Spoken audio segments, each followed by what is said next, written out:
വന്ന ഉടനെ ചിറ്റാനോട് ചോദിച്ചല്ലോ ഇതുവരെ ഒരുങ്ങി തുടങ്ങിയില്ലേന്ന്.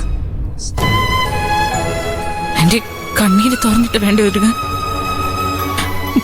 സത്യം പറഞ്ഞ മണ്ഡപത്തിലേക്ക് പോകുമ്പോൾ എനിക്ക് പേടിയോ. എന്നെ മകളായിട്ട് ഒരിക്കലും നിങ്ങൾക്ക് കാണാൻ കഴിയില്ല എന്ന് എനിക്കറിയാം. പക്ഷെ ശത്രുവായിട്ട് മാത്രം കാണരുത്.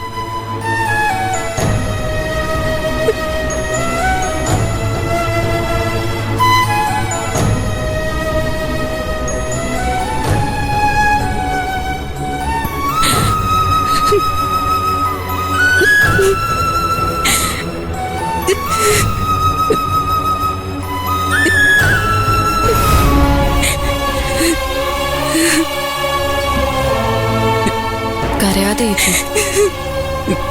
ചേച്ചി പറയുന്നതൊക്കെ ഞാൻ പുറത്തൊന്ന് കേൾക്കുന്നുണ്ടായിരുന്നു. ചേച്ചി ഇതിനെ അവരോടൊക്കെ ഇങ്ങനെ കെഞ്ചി സംസാരിക്കാൻ പോന്നേ. ഇന്ന് വരെ അമ്മയ്ക്ക് വിശപ്പിന് കഴിക്കാനുള്ളതും എല്ലാം അധ്വാനിച്ച് കൊണ്ടു കൊടുത്തത് ചേച്ചിയല്ലേ. അവരെ നല്ലപോലെ നോക്കിയതില്ലേ. ചേച്ചിയെ വീട് വിട്ടു പോയി കഴിഞ്ഞാ കഷ്ടപ്പെടാൻ പോകുന്നതും എന്റെ അമ്മ തന്നെയല്ലേ. അവരോടൊന്നല്ല ആരോടും എന്റെ ചേച്ചി ഇങ്ങനെ താഴ്മയോടെ സംസാരിക്കുന്ന എനിക്കിഷ്ടമല്ല. ഞാൻ പോയി സഞ്ജന ചേച്ചിയെ വിളിച്ചിട്ട് വരാം. എന്റെ ചേച്ചി പോയി മുഖമൊക്കെ കഴുകി ഇവിടെ ഇരിക്കേ.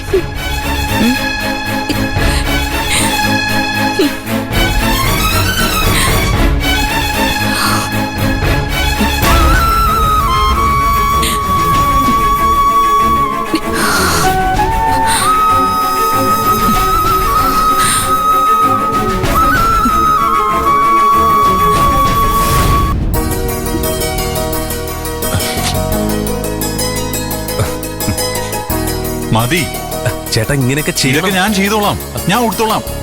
ഞാൻ ചെയ്തു തരാം. ഞാൻ ചെയ്തോളാം.